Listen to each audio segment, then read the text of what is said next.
Hello, welcome to Heavy Story. Hope you enjoy. Make sure to hit the like button, subscribe, and hit the bell for the video. My dad is going to be reading a story about. First, we're going to be reading the Bible, and then we're going to be doing the synopsis. Then we're going to be reading Great Expectations. Hope you guys enjoy. My dad is going to be coming up right now to read John chapter 9. John 9. In the English Standard Version of the Bible. It's a favorite. And the reading, I think, is a little long tonight. We're starting a little late, so we're going to go ahead and get started. I also changed the camera angle so you can actually see our beautiful bookcase that we have here. All right, let me begin. English Standard Version. I don't know if I said that. All right, now I did. As he passed by, he saw a man blind from birth, and his disciples asked him, "Rabbi, who sinned, this man or his parents, that he was born blind?" Jesus answered, "It was not that this man sinned or his parents, but that the works of God might be displayed in him. We must work the works of him who sent me while it is day. Night is coming when no one can work. As long as I am in the world, I am the light of the world." Having said these things, he spit on the ground and made mud with the saliva. Then he announced the man's eyes. He anointed the man's eyes with the mud and said to him, "Go wash in the pool of Siloam," which means sent. So he went and washed and came back seeing.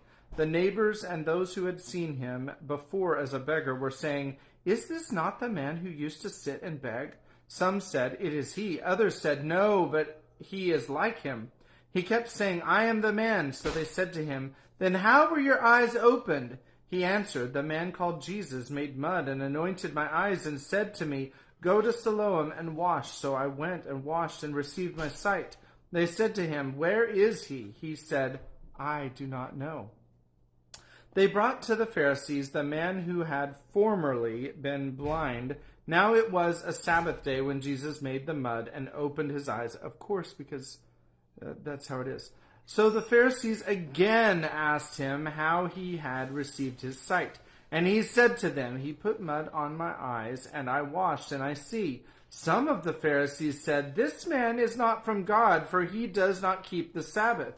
But others said, "How can a man who is a sinner do such signs?" And there was a division among them. So they said again to the blind man, "What do you say about him, since he has opened your eyes?"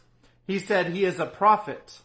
The Jews did not believe that he had been blind and had received his sight until they called his parents, the parents of the man who had received his sight, and asked them, "Is this your son who you say was born blind? How then does he now see?" His parents answered, "We know that this is our son and that he was born blind." I can just imagine this if I was being asked about one of my children. "But how he now sees, we do not know, nor do we know who opened his eyes. Ask him. He is of age. He will speak for himself." His parents said these things because they feared the Jews, for the Jews had already agreed that if anyone should confess Jesus to be Christ, he was to be put out of the synagogue. Therefore his parents said, "He is of age, ask him." So for the second time they called the man who had been blind and said to him, "Give glory to God. We know that this man is a sinner." He answered, "Whether he is a sinner, I do not know. One thing I do know, that though I was blind, now I see." They said to him, "What did he do to you? How did he open your eyes?" He answered them, I have told you already, and you would not listen. Why do you want to hear it again? Do you also want to become his disciples?" And they reviled him, saying, "You are his disciple, but we are disciples of Moses. We know that God has spoken to Moses, but as for this man, we do not know where he comes from." The man answered, "Why, this is an amazing thing. You do not know where he comes from, and yet he opened my eyes. You know that God does not listen to sinners, but if anyone is a worshiper of God and does his will, God listens to him." Now I'm getting a phone call. Not me. It's from Ben. Okay, Somebody text Ben and tell him that I'm on the live stream. I'll tell him to call me instead. No, just tell him I'm on the live stream. Then we'll call him back. We know that God does not listen to sinners. I'm on verse 31. We know that God does not listen to sinners, but if anyone is a worshiper of God and does his will, God listens to him. Never since the world began has it been heard that anyone opened the eyes of a man born blind. If this man were not from God, he could do nothing. They answered him, You were born in utter sin, and would you teach us? And they cast him out. Jesus heard that they cast him out, and having found him, he said, Do you believe in the Son of Man? He answered, And who is he, sir, that I may believe in him?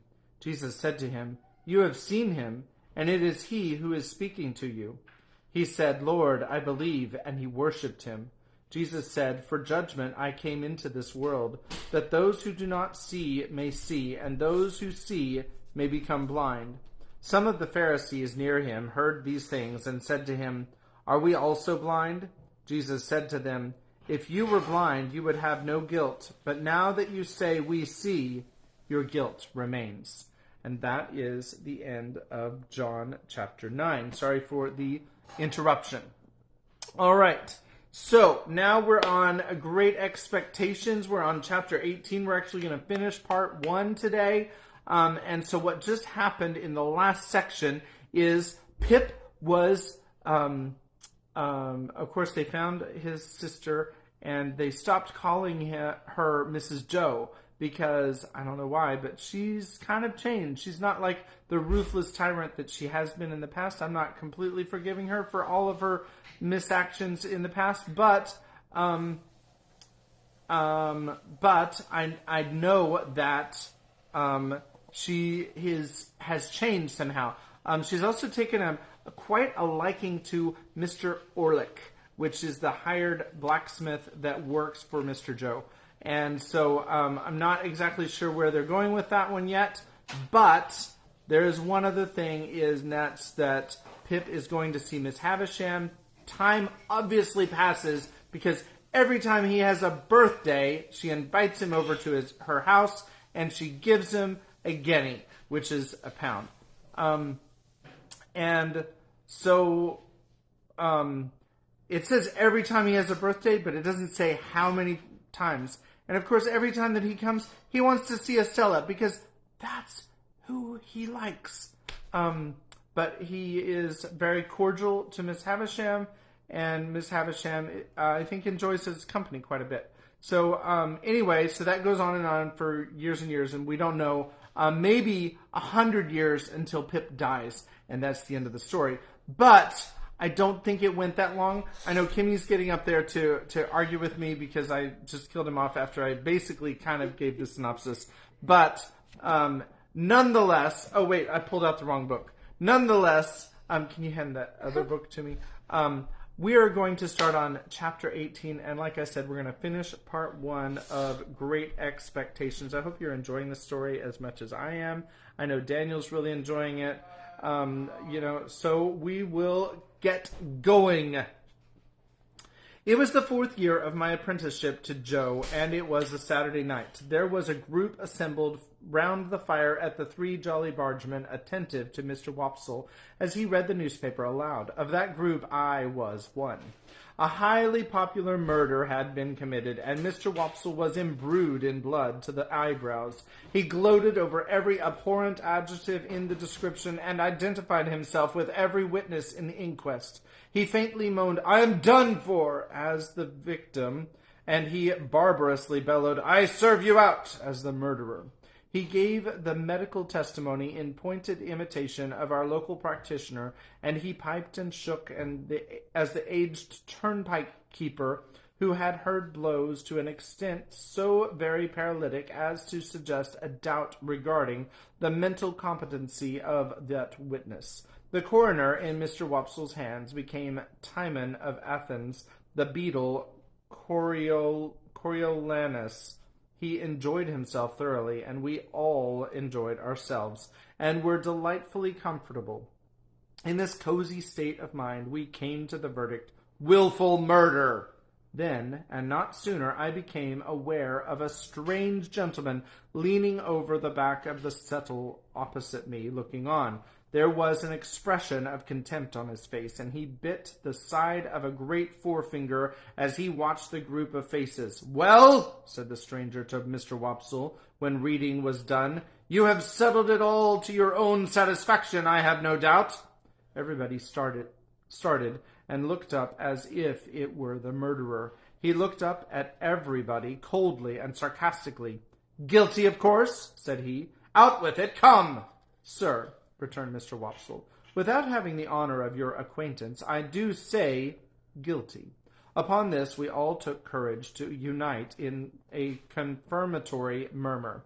"I know you do," said the stranger. "I knew you would. I told you so. But now I'll ask you a question. Do you know, or do you not know, that the law of England supposes every man to be innocent until he is proved to be guilty?" "Sir," Mr. Wopsle began to reply, "as an Englishman myself, I—" "Come," said the stranger, biting his forefinger at him. "Don't evade the question. Either you know it or you don't know it. Which is it to be?" He stood with his head on one side and himself on one side, in a bullying interrogative manner, and he threw his forefinger at Mr. Wopsle, as it were to mark him out, before biting it again. "Now," said he, "do you know it, or do you not know it?" "Certainly I know it," replied Mr. Wopsle. "Certainly you know it? Then why didn't you say so at first? Now I'll ask you another question," taking possession of Mr. Wopsle as if he had a right to him. "Do you know that none of these witnesses have yet been cross-examined?" Mr. Wopsle was beginning. "I can only say," when the stranger stopped him. "What?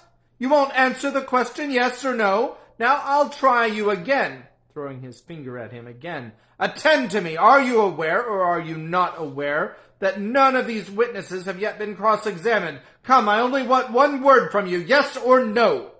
Mr. Wopsle hesitated, and we all began to conceive rather a poor opinion of him. "Come," said the stranger, "I'll help you. You don't deserve help, but I'll help you. Look at that paper you hold in your hand. What is it?" "What is it?" repeated Mr. Wopsle, eyeing it, much at a loss. "Is it," pursued the stranger in his most sarcastic and suspicious manner, "the printed paper you have been reading from?" "Undoubtedly." "Undoubtedly? Now turn to the paper and tell me whether it distinctly states that the prisoner expressly said that his legal advisers instructed him altogether to reserve his defense." "I read that just now," Mr. Wopsle pleaded. "Never mind what you read just now, sir. I don't ask what you read just now. You may read the Lord's Prayer backward if you like, and perhaps have done it before today. Turn to the paper. No, my friend. Not to the top column. You know better than that. To the bottom. To the bottom." We all began to think Mr. Wopsle full of subterfuge. "Well, have you found it?" "Here it is," said Mr. Wopsle. "Now follow that passage with your eye and tell me whether it distinctly states that the prisoner expressly said that he was instructed by his legal advisers wholly or to reserve his defense. Come, do you make that of it?" Mr. Wopsle answered, "Those are not the exact words." "Not the exact words?" repeated the gentleman bitterly. "Is that the exact substance?" "Yes," said Mr. Wopsle. "Yes," repeated the stranger, looking round at the rest of the company with his right hand extended toward the witness Wopsle. "And now I ask you what you say to the conscience of that man who, with that passage before his eyes, can lay his head upon his pillow after having pronounced a fellow creature guilty unheard." We all began to suspect that Mr. Wopsle was not the man we had thought him, and that he was beginning to be found out. "And that same man, remember," pursued the gentleman, throwing his finger at Mr. Wopsle heavily, "that same man might be summoned as a juryman upon this very trial, and having thus deeply committed himself, might return to the bosom of his family and lay his head upon his pillow after deliberately swearing that he would well and truly try the issue joined between our sovereign lord the king and the prisoner at the bar, and would a true verdict give according to the evidence, so help him God." We were all deeply persuaded that the unfortunate Wopsle had gone too far, and had better stop in his reckless career while there was yet time. The strange gentleman, with an air of authority not to be disputed, and with a manner expressive of knowing something secret about every one of us that would effectually do for each individual if he chose to disclose it, left the back of the settle and came into the space between the two settles in front of the fire, where he remained standing, his left hand in his pocket, and he biting his forefinger of the right. "From information I have received," said he, looking round at us as we all quailed before him, "I have reason to believe there is a blacksmith among you by the name of Joseph, or Joe, Gargery. Which is the man?" "Here is the man," said Joe. The strange gentleman beckoned him out of the place, and Joe went. "You have an apprentice," pursued the stranger, "commonly known as Pip. Is he here?" "I am here," I cried. The stranger did not recognize me, but I recognized him as the gentleman I had met on the stairs on the occasion of my second visit to Miss Havisham.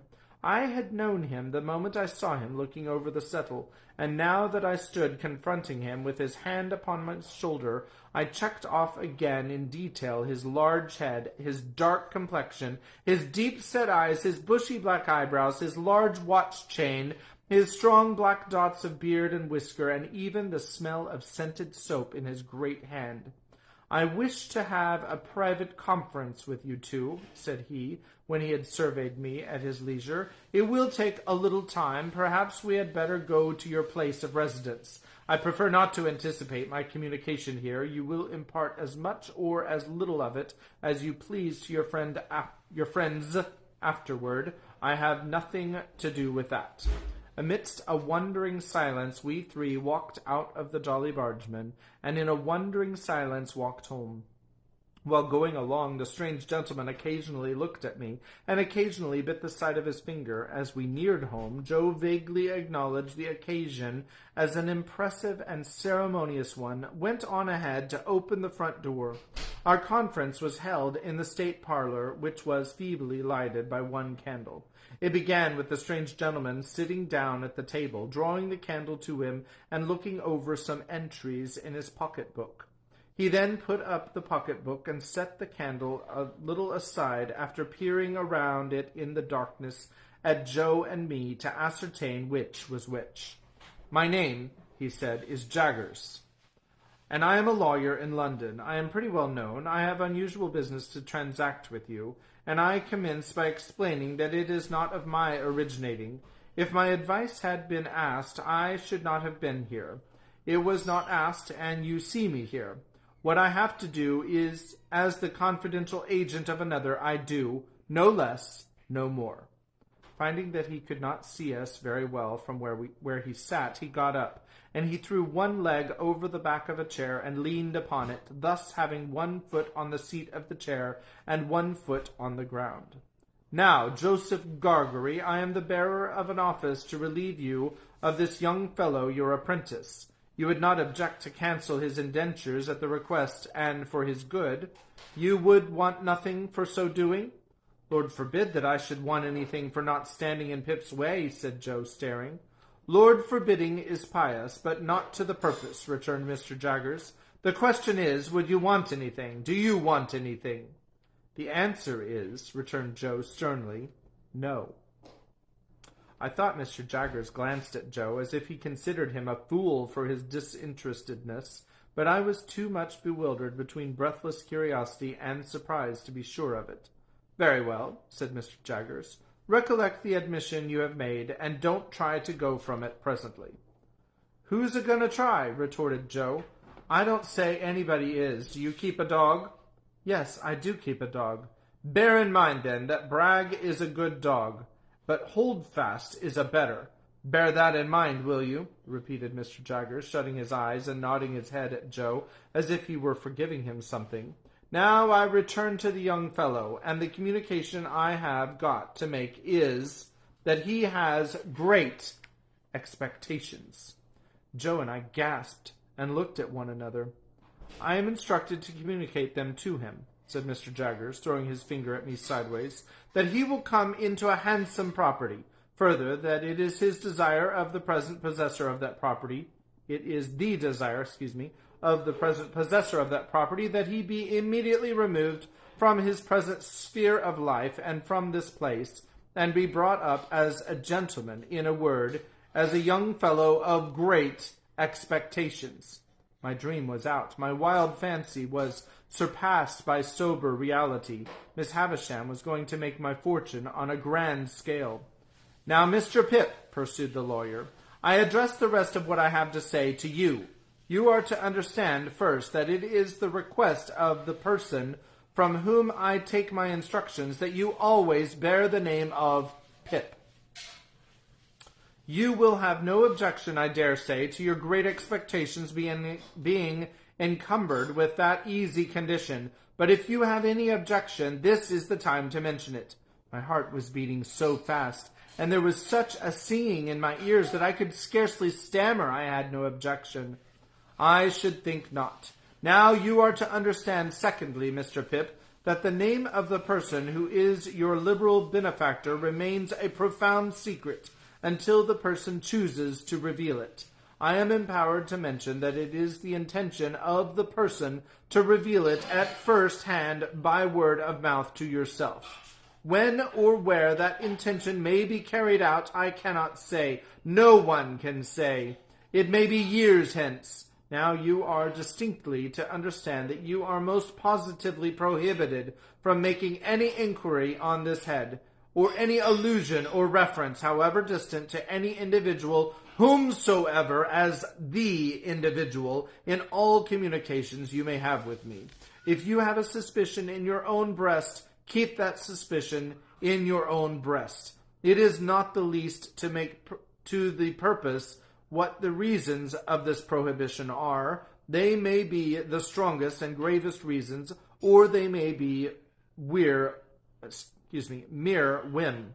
This is not for you to inquire into. The condition is laid down. Your acceptance of it and your observance of it as binding is the only remaining condition that I am charged with by the person from whom I take my instructions, and for whom I am not otherwise responsible.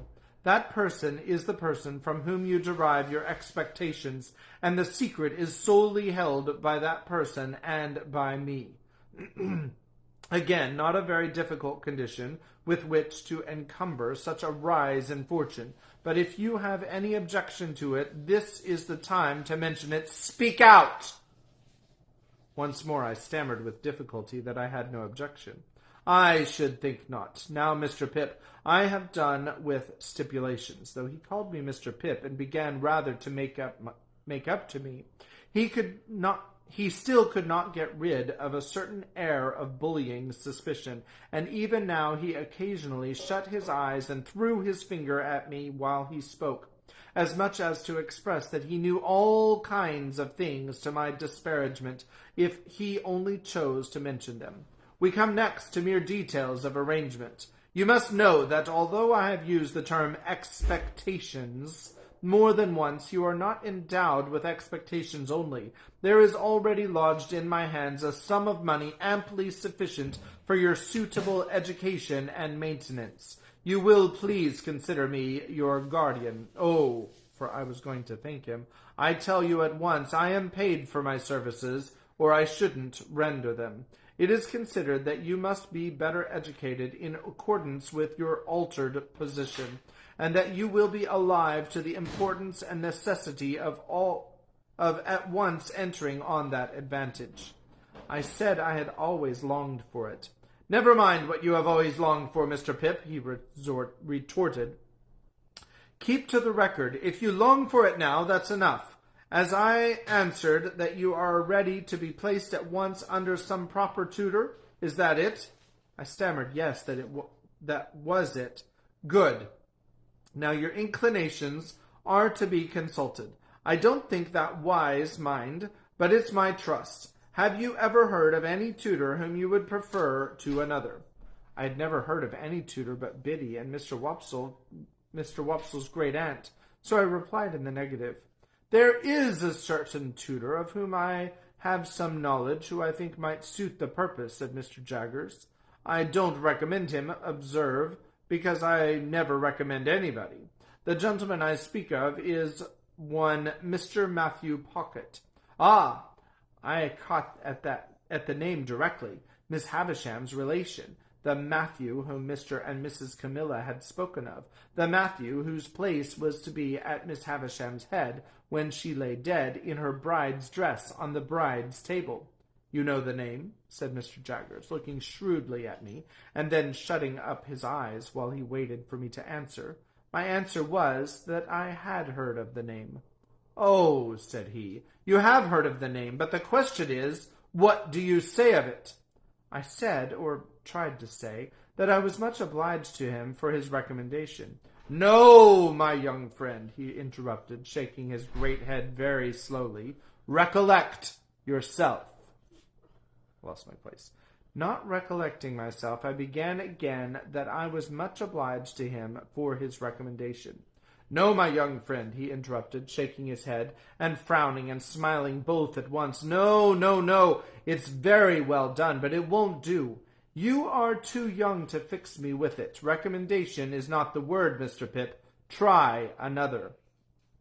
Correcting myself, I said that I was much obliged to him for his mention of Mr. Matthew Pocket. That's more like it, cried Mr. Jaggers. And, I added, I would gladly try that gentleman. Good. You had better try him in his own house. The way shall be prepared for you, and you can see his son first, who is in London. When will you come to London? I said, glancing at Joe, who stood looking on, motionless, that I supposed I could come directly. First, said Mr. Jaggers, you should have some new clothes to come in, and they should not be working clothes. Say this day week. You'll want some money. Shall I leave you 20 guineas? He produced a long purse with the greatest coolness and counted them out in the table and pushed them over to me. This was the first time he had taken his leg from the chair. He sat astride of the chair when he had pushed the money over, and sat swinging his purse and eyeing Joe. Well, Joseph Gargery, you look dumbfounded. I am, said Joe, in a very decided manner. It was understood that you wanted nothing for yourself, remember. It were understood, said Joe, and it are understood, and it ever will be similar according. But what, said Mr. Jagger, swinging his purse, what if it was in my instructions to make you a present as compensation? It's compensation for what? Joe demanded. For the loss of his services. Joe laid his hand upon my shoulder with the touch of a woman. I have often thought him since like the steam hammer that can crush a man or pat an eggshell in his combination of strength with gentleness. Pip is that hearty welcome, said Joe, to go free with his service to honor and fortune, as no words can tell him. But if you think as money can make compensation to me for the loss of the little child, what come to the forge and ever best of friends, oh, dear good Joe, whom I'm so ready to leave and so unthankful to, I see you again with your muscular blacksmith's arm before your eyes, and your broad chest heaving, and your voice dying away. Oh, dear, good, faithful, tender Joe, I feel the loving tremble of your hand upon my arm as solemnly this day as if it had been the rustle of an angel's wing. But I encouraged Joe at the time. I was lost in the mazes of my future fortunes, and could not retrace the bypaths we had trodden together. I begged Joe to be comforted, for, as he said, we had ever been the best of friends, and, as I said, we ever would be so. Joe scooped his eyes with his disengaged wrist as if he were bent on gouging himself, but said not another word. Mr. Jaggers had looked on at this as one who recognized in Joe the village idiot, and in me his keeper. When it was over, he said, weighing in his hand the purse he had ceased to swing, Now, Joseph Gargery, I warn you, this is your last chance. No half measures with me. If you mean to take a present that I have it in charge to make you, speak out, and you shall have it. If, on the contrary, you mean to say... Here, to his great amazement, he was stopped by Joe, suddenly working round him with every demonstration of a fell, pugilistic purpose. Which I mean to say, cried Joe, that if you come into my place bull-baiting and badgering me, come out, which I mean to say, as such is, if you're a man, come on. When I mean to say that what I mean to say, and stand or fall by it. I drew Joe away, and he immediately became placable, merely stating to me in an obliging manner and as polite expostulatory notice to anyone whom it might happen to concern that he were not a-going to be bull-baited and badgered in his own place. Mr. Jaggers had risen when Joe demonstrated, and had backed near the door. Without evincing any inclination to come in again, he there delivered with valedictory remarks. They were these. Well, Mr. Pip, I think the sooner you leave here, as you are to be a gentleman, the better. Let it stand for this day week. You shall receive my printed address in the meantime. You can take a hackney coach at the stagecoach office in London and come straight to me. Understand that I express no opinion one way or other on the trust I undertake. I am paid for undertaking it, and I do so. Now understand that, finally, understand that. He was throwing his finger at both of us, and I think would have gone on but for his seeming to think Joe dangerous and going off. Something came into my head which induced me to run after him as he was going down to the Jolly Bargeman, where he had left his hired carriage. I beg your pardon, Mr. Jaggers. Hello, said he, facing round. What's the matter? I wish to be quite right, Mr. Jaggers, and to keep to your directions, so I thought I had better ask, would there be any objection to my taking leave of anyone I know about here before I go away? No, said he, looking as if he hardly understood me. I don't mean in the village only, but uptown. No, said he, no objection.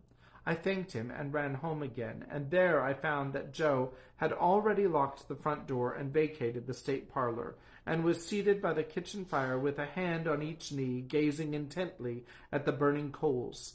I too sat down before the fire and gazed at the coals, and nothing was said for a long time.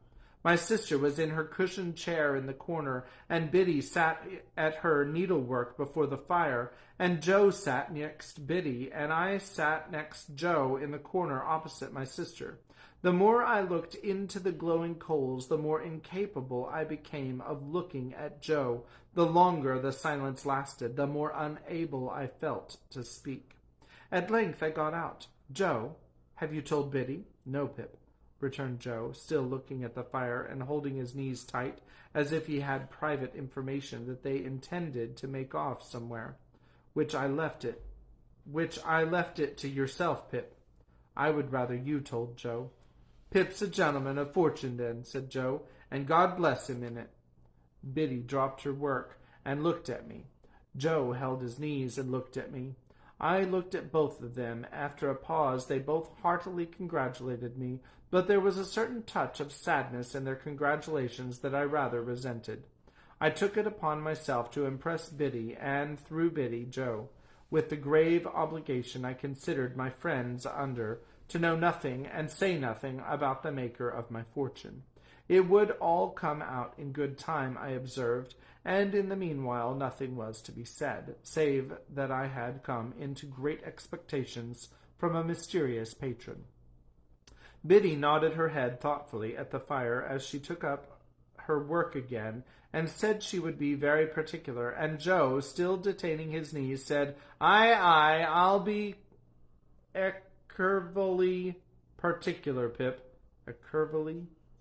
And then they congratulated me again, and went on to express so much wonder at the notion of my being a gentleman that I didn't half like it. Infinite pains were then taken by Biddy to convey to my sister some idea of what happened. To the best of my belief, those efforts entirely failed. She laughed and nodded her head a great many times, and even repeated after Biddy the words Pip and property. But I doubt if they had, more meaning in them than an election cry, and I cannot suggest a darker picture of her state of mind. I never could have believed it without experience, but as Joe and Biddy became more at their cheerful ease again, I became quite gloomy. Dissatisfied with my fortune, of course I could not be, but it is possible that I may have been, without quite knowing it, dissatisfied with myself. Anyhow, I sat with my elbow on my knee and my face upon my hand, looking into the fire, as those two talked about my going away and about what they should do without me and all that. And whenever I caught one of them looking at me, though never so pleasantly, and they often looked at me particularly Biddy, I felt offended, as if they were expressing some mistrust of me, though heaven knows what they never did by word or sign.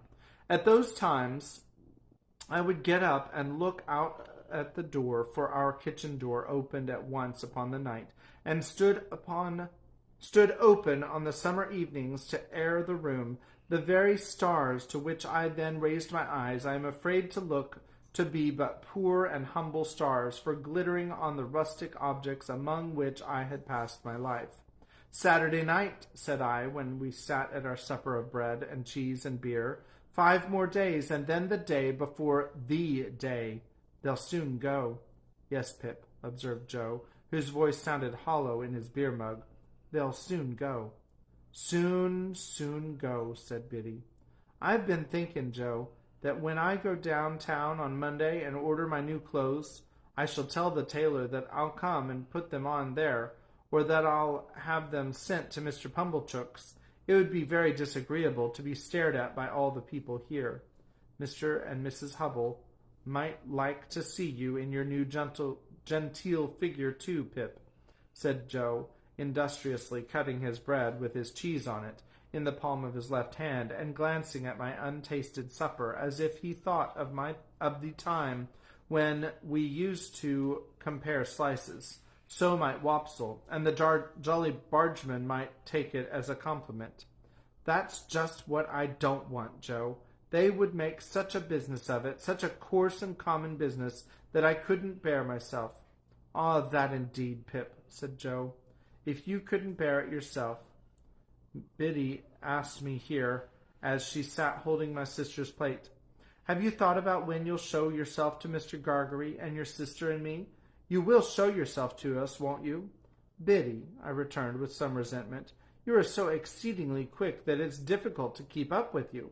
She always were quick, observed Joe. If you had waited another moment, Biddy, you would have heard me say that I shall bring my clothes here in a bundle one evening, most likely on the evening before I go away. Biddy said no more. Handsomely forgiving her, I soon exchanged an affectionate good night with her and Joe and went up to bed. When I got into my little room, I sat down and took a long look at it, as a mean little room that I should soon be parted from and raised above forever. It was furnished with fresh young remembrances too, and even at the same moment I fell into much the same confused division of mind between it and the better rooms to which I was going, as I had been in so often between the forge and Miss Havisham's, and Biddy and Estella. The sun had been shining brightly all day on the roof of my attic, and the room was warm. As I put the window open and stood looking out, I saw Joe come slowly forth at the dark door below and take a turn or two in the air, and then I saw Biddy come and bring him a pipe and light it for him. He never smoked so late, and it seemed to hint to me that he wanted comforting for some reason or other. He presently stood at the door immediately beneath me, smoking his pipe, and Biddy stood there too, quietly talking to him, and I knew that they talked of me, for I heard my name mentioned in an endearing tone by both of them more than once. I would not have listened for more if I could have heard more, so I drew away from the window and sat down in my one chair by the bedside, feeling it very sorrowful and strange that this first night of my bright fortunes should be the loneliest I had ever known. Looking toward the open window, I saw light wreaths from Joe's pipe floating there, and I fancied it was like a blessing from Joe, not obtruded on me or paraded before me, but pervading the air we shared together. I put my light out and crept into bed, and it was an uneasy bed now, and I never slept the old sound sleep in it any more. Chapter 19. Yeah, 18 was kind of long, but lots of stuff happened. All right, chapter 19. Morning made a considerable difference in my general prospect of life, and brightened it so much that it scarcely seemed the same. What lay heaviest on my mind was the consideration that 6 days intervened between me and the day of departure, for I could not divest myself of a misgiving that something might happen to London in the meanwhile, and that when I got there it would be either greatly deteriorated or clean gone. Wow, imagine that. Joe and Biddy were very sympathetic and pleasant when I spoke of our approaching separation, but they only referred to it when I did. After breakfast, Joe brought out my indentures from the press in the best parlor, and we put them in the fire, and I felt that I was free. With all the novelty of my emancipation on me, I went to church with Joe, and thought perhaps the clergyman wouldn't have read that about the rich man and the kingdom of heaven if he had known all. After our early dinner, I strolled out alone, purposing to finish off the marshes at once and get them done with. As I passed the church, I felt, as I had felt during the service in the morning, a sublime compassion for the poor creatures who were destined to go there, Sunday after Sunday, all their lives through, and to lie obscurely at last among the low green mounds. I promised myself that I would do something for them one of these days, and formed a plan in outline for bestowing a dinner of roast beef and plum pudding, a pint of ale, and a gallon of condescension upon everybody in the village. If I had often thought before, with something allied to shame, of my companionship with the fugitive whom I had once seen limping among those graves, what were my thoughts on this Sunday when the place recalled the wretch, ragged and shivering, with his felon iron and badge? My comfort was that it happened a long time ago, and that he had doubtless been transported a long way off, and that he was dead to me, and might be veritably dead into the bargain. No more low, wet grounds, no more dikes or sluices, no more of those grazing cattle, though they seemed, in their dull manner, to wear a more respectful air now, and to face round in order that they might stare as long as possible at the possessor of such great expectations. Farewell, monotonous acquaintances of my childhood. Henceforth I was for London and greatness, not for Smith's work in general, and for you. I made my exultant way to the old Battery, and lying down there to consider the question whether Miss Havisham intended me for Estella, fell asleep. When I awoke, I was much surprised to find Joe sitting beside me smoking his pipe. He greeted me with a cheerful smile on my opening my eyes, and said, "As being the last time, Pip, I thought I'd foller." "And, Joe, I'm very glad you did so." "Thank ye, Pip. You may be sure, dear Joe," I went on, after we had shaken hands, "that I shall never forget you." "No, no, Pip," said Joe in a comfortable tone. "I'm sure of that. Aye, old chap. Bless you. It were only necessary to get it well round in a man's mind to be certain on it. But it took a bit of time to get it well round. The change come so uncommon plump, didn't it? Somehow I was not best pleased with Joe's being so mightily secure of me. I should have liked him to have betrayed emotion, or to have said, "It does you credit, Pip," or something of that sort. Therefore I made no remark on Joe's first head, merely saying, as to his second, that the tidings had indeed come suddenly, but that I had always wanted to be a gentleman, and had often speculated on what I would do if I were one. "Have you, though?" said Joe. "Astonishing!" "It's a pity now, Joe," said I, "that you did not get on a little more when we had our lessons here, isn't it?" "Well, I don't know," returned Joe. "I'm so awfully dull. I only master of my own trade. It were always a pity as I was so awful dull. but it's no more of a pity now than it was this day 12 month. Don't you see? What I had meant was that when I came into my property and was able to do something for Joe, it would have been much more agreeable if he had been better qualified for a rise in station. He was so perfectly innocent of my meaning, however, that I thought I would mention it to Biddy in preference.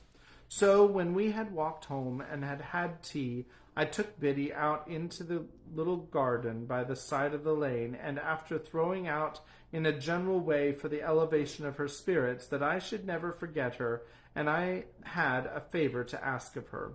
And it is, Biddy, said I, that you will not omit any opportunity of helping Joe on a little. How helping him on? Asked Biddy with a steady sort of glance. Well, Joe is a dear good fellow. In fact, I think he is the dearest fellow that ever lived. But he is rather backward in some things. For instance, Biddy, in his learning and his manners. Although I was looking at Biddy as I spoke, and although she opened her eyes very wide when I had spoken, she did not look at me. Oh, his manners. Won't his manners do, then? Asked Biddy, plucking a black currant leaf. My dear Biddy, they do very well here. Oh, they do very well here, interrupted Biddy, looking closely at the leaf in her hand. Hear me out.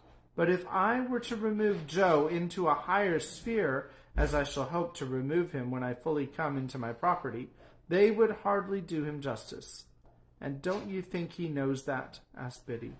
It was such a very provoking question, for it had never in the most distant manner occurred to me that I said snappishly, Biddy, what do you mean? Biddy, having rubbed the leaf to pieces between her hands, and the smell of a black currant bush has ever since recalled to me that evening in the little garden by the side of the lane, said, Have you never considered that he may be proud? Proud? I repeated with a disdainful emphasis. Oh, there may be many kinds of pride, said Biddy, looking full at me and shaking her head. Pride is not all of one kind. Well, what are you stopping for? Said I. Not all of one kind, resumed Biddy. He may be too proud to let anyone take him out of the place that he is competent to fill, and fills well and with respect. To tell you the truth, I think he is, though it sounds bold in me to say so, for you must know him far better than I do. Now, Biddy, said I am very sorry to see this in you. I did not expect to see this in you. You are envious, Biddy, and grudging. You are dissatisfied on account of my rise in fortune, and you can't help showing it. If you have the heart to think so, returned Biddy, say so. Say so over and over again, if you have the heart to think so. If you have the heart to be so, you mean, Biddy, said I, in a virtuous and superior tone. Don't put it off upon me. I am very sorry to see it, and it's a bad side of human nature. I did intend to ask you to use any little opportunities you might have after I was gone of improving dear Joe, but after this I ask you nothing. I'm extremely sorry to see this in you, Biddy, I repeated. It's a bad side of human nature. Whether you scold me or approve me, returned poor Biddy, you may equally depend upon my trying to do all that lies in my power here at all times. And whatever opinion you take away from me shall make no difference in my remembrance of you. Yet a gentleman should not be unjust either, said Biddy, turning away her head.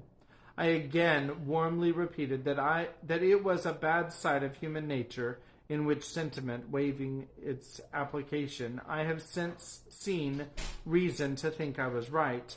And I walked down the little path away from Biddy, and Biddy went into the house, and I went out at the garden gate, and took a dejected stroll until supper time, again feeling it very sorrowful and strange that this, the second night of my bright fortunes, should be as lonely and unsatisfactory as the first.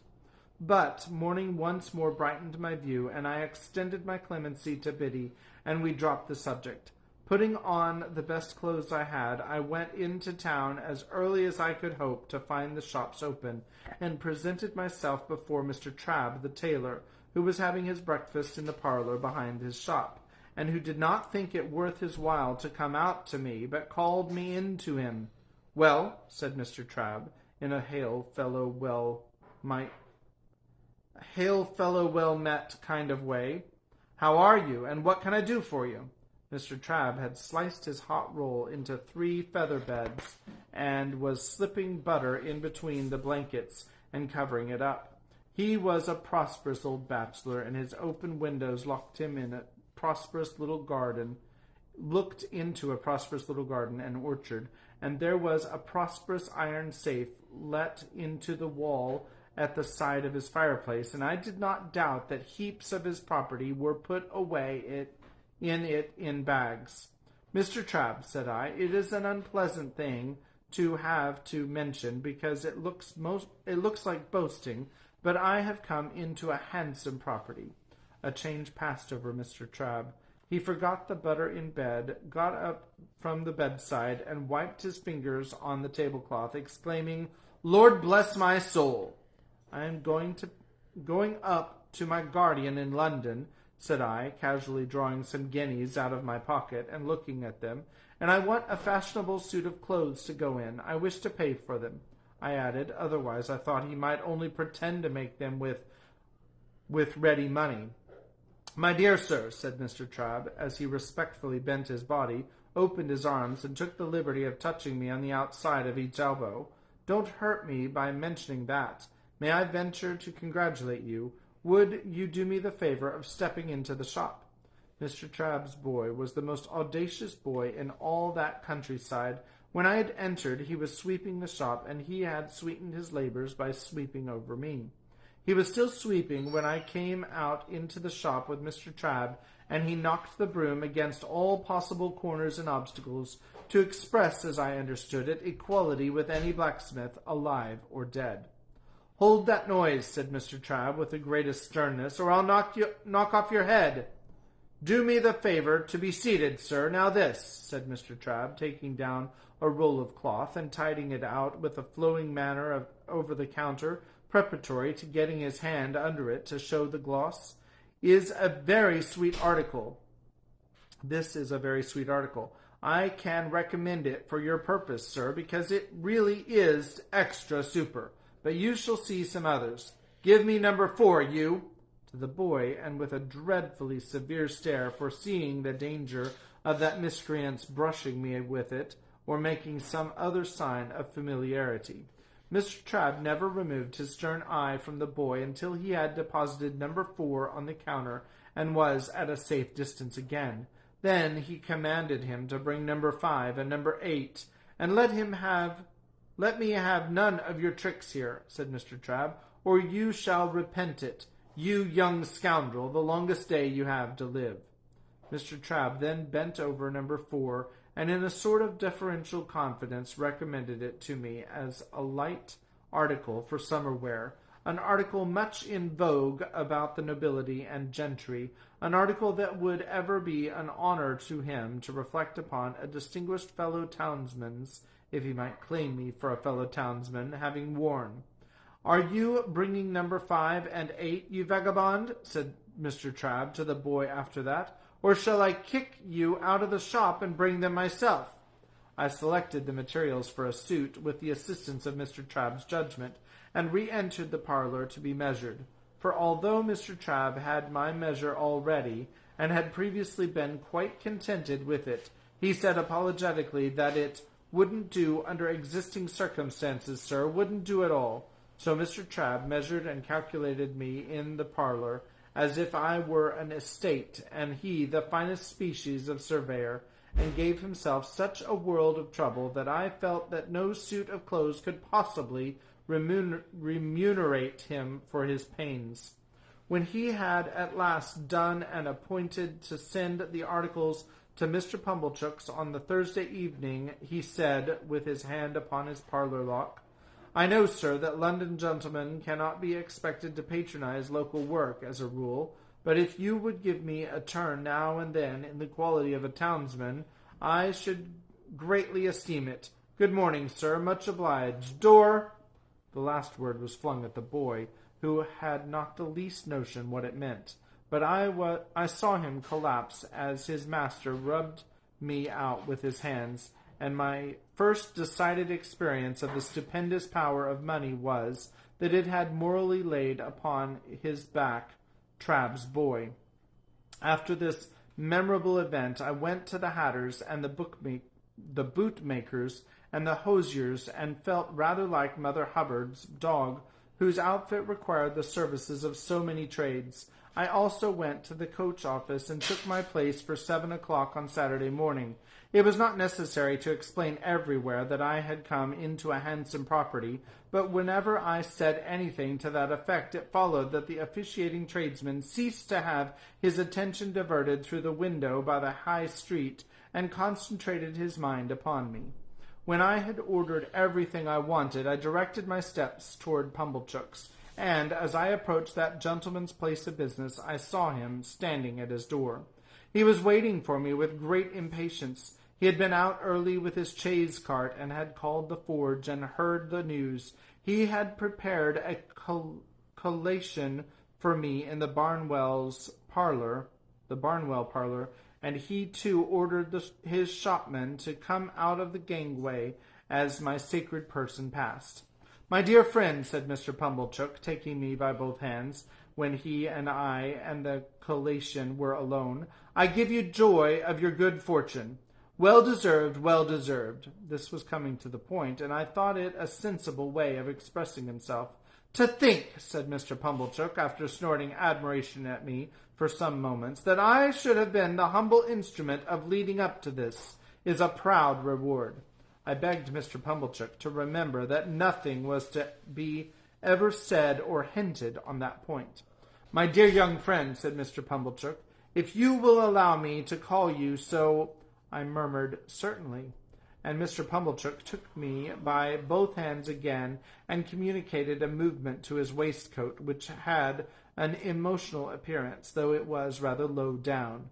"My dear young friend, rely upon my doing my little all in your absence, by keeping the fact before the mind of Joseph."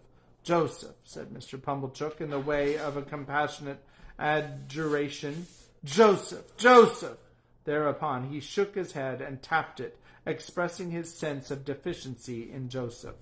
"But, my dear young friend," said Mr. Pumblechook, "you must be hungry, you must be exhausted. Be seated. Here is a chicken had round from the boar. Here is the tongue had round from the boar. Here's one or two little things had round from the boar, and I hope you may not despise. But do I?" said Mr. Pumblechook, getting up again the moment after he had sat down. "See afore me him as I ever sported with within his times of happy infancy, and may I, this may I meant might he shake hands." I consented, and he was fervent, and then sat down again. "Here is wine," said Mr. Pumblechook. "Let us drink. Thanks to fortune, and may she ever pick out her favourites with equal judgment. And yet I cannot," said Mr. Pumblechook, getting up again, "see afore me one, and likewise drink to one, without again expressing, may I, and I said he might, and he shook hands with me again, and emptied his glass, and turned it upside down. I did the same, and if I had turned myself upside down before drinking, the wine could not have gone more direct to my head. Mr. Pumblechook helped me to the liver wing, and to the best slice of tongue, none of those out of the way, no thoroughfares of pork now, and he took, comparatively speaking, no care of himself at all. "Ah, poultry, poultry, you little thought," said Mr. Pumblechook, apostrophizing the fowl in the dish, "when you was a young fledgling, what was in store for you? You little thought you was to be refreshment beneath this humble roof for one as—" "Call it a weakness, if you will," said Mr. Pumblechook, getting up again. "But may I? It began to be unnecessary to repeat the form of saying he might, so he did it at once. How he ever did it so often without wounding himself with my knife, I don't know. And your sister, he resumed, after a little steady eating, which had the honor of bringing you up by hand, it's a sad picture to reflect that she's no longer equal to fully understanding the honor. I saw he was about to come at me again, and I stopped him. We'll drink to her health, said I. Ah, cried Mr. Pumblechook, leaning back in his chair, quite flaccid with admiration. That's the way you know 'em, sir. I don't know who sir was, but he certainly was not I, and there was no third person present. That's the way you know the nobleman, noble-minded, sir, ever forgiving and ever affable. It might, said the servile Pumblechook, putting down his untasted glass in a hurry and getting up again, to a common person have the appearance of repeating, but may I? When he had done it, he resumed his seat and drank to my sister. Let us never be blind, said Mr. Pumblechook, to her faults of temper, but it is to be hoped she meant well. At about this time I began to observe that he was getting flushed in the face. As to myself, I felt all face steeped in wine and smarting. I mentioned to Mr. Pumblechook that I wished to have my new clothes sent to his house, and he was ecstatic on my so distinguishing him. I mentioned my reason for desiring to avoid observation in the village, and he lauded it to the skies. There was nobody but himself, he intimated, worthy of my confidence, and, in short, might he... Then he asked me tenderly if I remembered our boyish games at sums, and how we had gone together to have me bound apprentice, and in effect how he had ever been my favourite fancy and my chosen friend. If I had taken 10 times as many glasses of wine as I had, I should have known that he never had stood in that relation toward me, and should in my heart of hearts have repudiated the idea. Yet for all that, I remember feeling convinced that I had been much mistaken in him, and that he was a sensible, practical, good-hearted, prime fellow. By degrees he fell to reposing such great confidence in me as to ask my advance in reference to his own affairs. He mentioned that there was an opportunity for a great amalgamation, Yep. I said it, and monopoly of the corn and seed trade on those premises, if enlarged, such as had never occurred before in that or any other neighborhood. What alone was wanting to the realization of a vast fortune he considered to be more capital. Those were the 2 little words, more capital. Now it appeared to him, Pumblechook, that if that capital were got into the business, through a sleeping partner, sir, which sleeping partner would have nothing to do but walk in, by self or deputy, whenever he pleased, and examine the books, and walk in twice a year, and make his profits away in his pockets, to the tune of 50%, it appeared to him that that might be an opening for a young gentleman of spirit, combined with property, which would be worthy of his attention. But what did I think? He had great confidence in my opinion. And what did I think? I gave it as my opinion. Wait a bit. The united vastness and distinctness of this view so struck him that he no longer asked if he might shake hands with me, but said he really must, and did. We drank all the wine, and Mr. Pumblechook pledged himself over and over again to keep Joseph up to the mark, I don't know what mark, and to render me efficient and constant service, I don't know what service. He also made known to me, for the first time in my life, and certainly after having kept his secret wonderfully well, that he had always said of me, that boy is no common boy, and mark me, his fortune will be no common fortune. He said with a tearful smile that it was a singular thing to think of now, and I said so too. Finally, I went out into the air with a dim perception that there was something unwonted in the conduct of the sunshine, and found that I had slumberously got to the turnpike without having taken any account of the road. There I was roused by Mr. Pumblechook's hailing me. He was a long way down the sunny street, and was making expressive gestures for me to stop. I stopped, and he came up breathless. "No, my dear friend," said he, when he had recovered wind for speech. "Not if I can help it. This occasion shall not entirely pass without the affability on your part. May I, as an old friend and well-wisher, may I?" We shook hands for the 100th time at least, and he ordered a young carter out of my way with the greatest indignation. Then he blessed me and stood waving his hand to me until I had passed the crook in the road, and then I turned into the field and had a long nap under a hedge before I pursued my way home.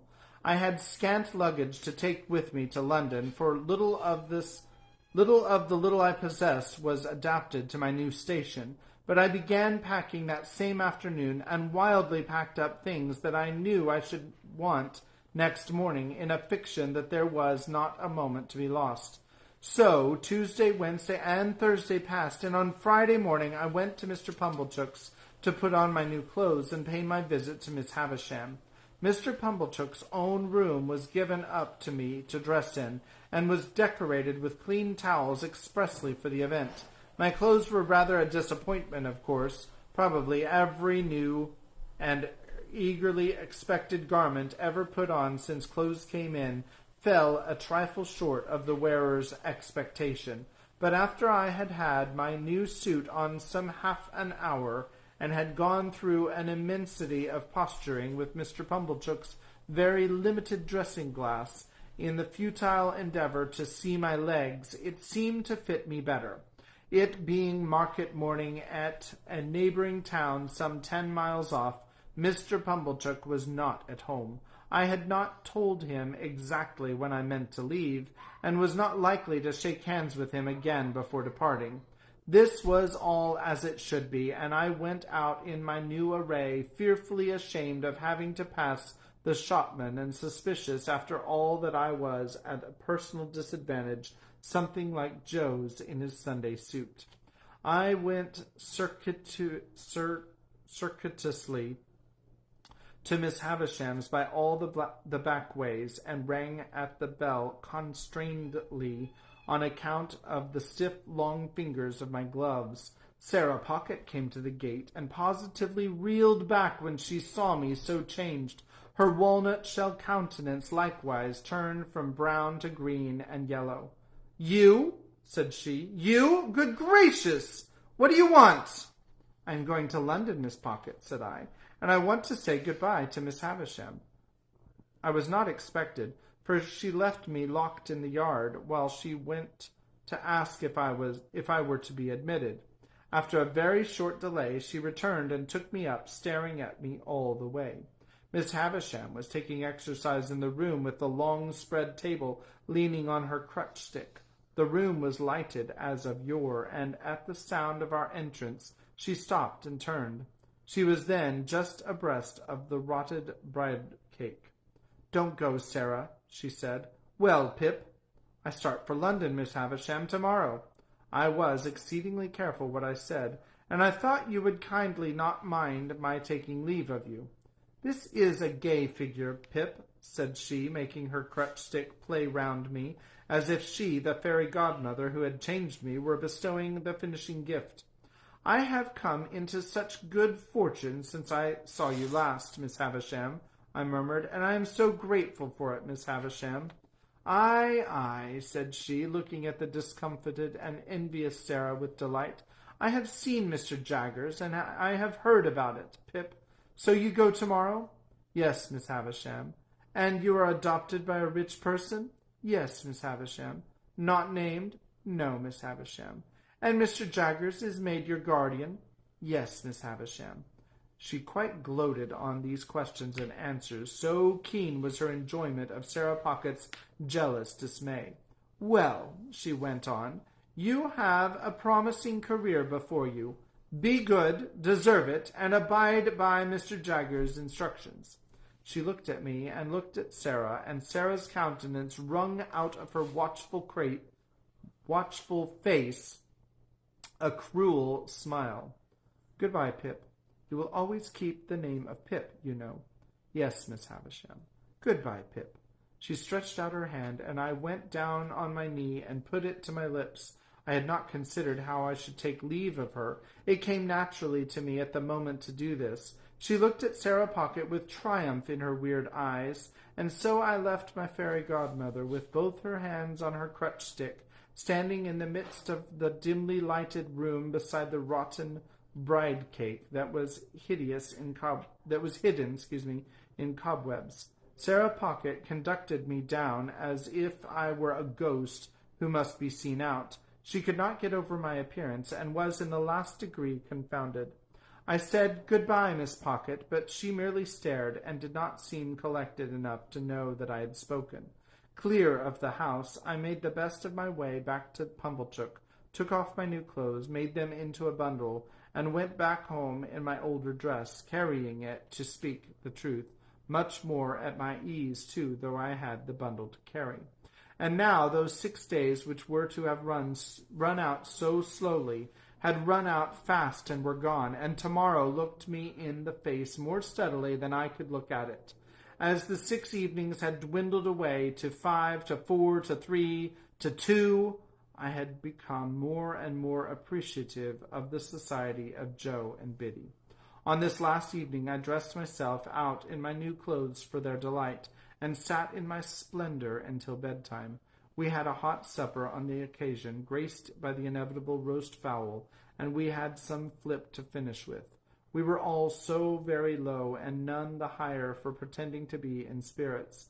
I was to leave our village at 5 in the morning, carrying my little hand portmanteau, and I had told Joe that I wished to walk away all alone.